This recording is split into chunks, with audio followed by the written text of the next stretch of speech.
ला बैठा के न रखेले ये काम करे छी यहां चली गेल हम की करू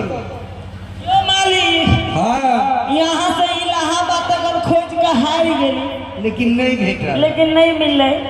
मालिक यो हां मन करे या डेरा चौक पर बियाह कर रह जाती लेकिन मिथिला के डोमिन तुलसी बाबा रामायण में की लिखल की सखी जिया बिनु देहा आ नदी बिनु बारी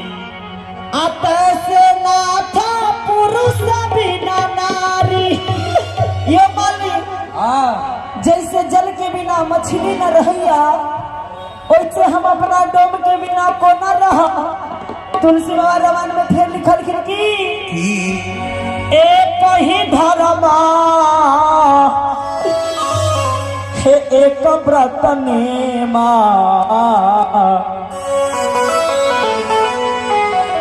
कि काय वचन मन पति पाग प्रेमा यो मालिक डोम कहाँ गिल कहाँ नहीं हमरा कोई पता नहीं लगैया